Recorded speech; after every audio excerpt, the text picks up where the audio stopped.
ഇന്നും നേട്ടത്തിൽ വ്യാപാരം തുടങ്ങാമെങ്കിലും വളരെ ഉയർന്ന തോതിലുള്ള കയറ്റിറക്കങ്ങൾ പ്രതീക്ഷിക്കുന്നുണ്ട്.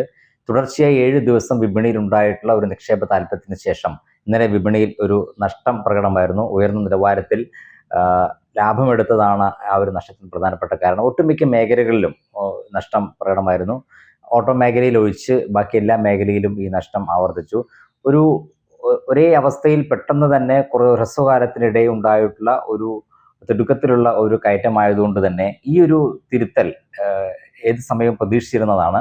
കാരണം ഈ പെട്ടെന്ന് വിപണിയിൽ ഉണ്ടായിട്ടുള്ള ഒരു നിക്ഷേപ താല്പര്യം ഉണ്ടാക്കിയിട്ട് ഒരു ഉയർച്ച പോലെ തന്നെയാവും ഒരു വീഴ്ച ഉണ്ടാവുമ്പോഴും അത് വിപണിയിൽ ഉണ്ടാവുക എന്നുള്ളത് നമുക്കറിയാവുന്ന ഒരു കാര്യമാണ്. അതുകൊണ്ട് തന്നെ ആ ഒരു രീതിയിൽ ഒരു വിൽപ്പന ഉണ്ടാവുമെന്ന് പ്രതീക്ഷിച്ചതാണ്. ആ ഒരു വിൽപ്പനയാണ് കഴിഞ്ഞ ദിവസം വിപണിയിൽ ഉണ്ടായതും. ഇനി വരും ദിവസങ്ങളിലും ഇതേ രീതിയിലുള്ള ഒരു വിൽപ്പന ഒരു പക്ഷേ ഉണ്ടായേക്കാം.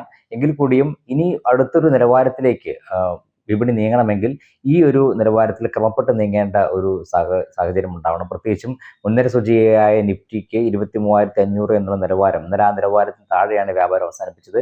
ഏതാണ്ട് ആ ഒരു നിലവാരത്തിനടുത്ത് വിപണി ക്രമപ്പെട്ടതിന് ശേഷം മാത്രമേ ഇനി മുന്നോട്ട് നീങ്ങാനുള്ള ഒരു സാധ്യത കാണുന്നുള്ളൂ.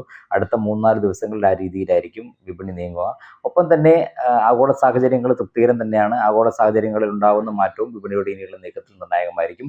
അടുത്ത മാസം ആദ്യം നടക്കാനിരിക്കുന്ന US-ലെ ചില പ്രധാന ഘടകങ്ങൾ വിപണിയെ സ്വാധീനിച്ചേക്കും. ഒപ്പം തന്നെ ആഭ്യന്തര തലത്തിലും ചില ഘടകങ്ങൾ സ്വാധീനിച്ചേക്കും. പ്രത്യേകിച്ചും റിസർവ് ബാങ്കിന്റെ നയ അവലോകന യോഗം, ഇതെല്ലാം വിപണിയെ സ്വാധീനിച്ചേക്കാവുന്ന ഘടകങ്ങളാണ്. എങ്കിൽ കൂടിയും നിലവിലെ സാഹചര്യത്തിൽ ഒരു അനുകൂലമായ ഒരു സാഹചര്യം രൂപപ്പെട്ടിട്ടുണ്ട്. അത് വിപണിക്ക് മുന്നോട്ടുള്ള നീക്കത്തിന് പ്രേരണയാവുകയും ചെയ്യും. എന്തായാലും ഇനി ഈ ഒരു നിലവാരത്തിൽ വിപണി ക്രമപ്പെട്ടതിന് ശേഷം മാത്രമേ ഒരു നീക്കം ഉണ്ടാവൂ എന്നുള്ളതാണ് കരുതുന്നത്. ഇന്ന് നേട്ടത്തിലായിരിക്കും വ്യാപാരം തുടങ്ങുക.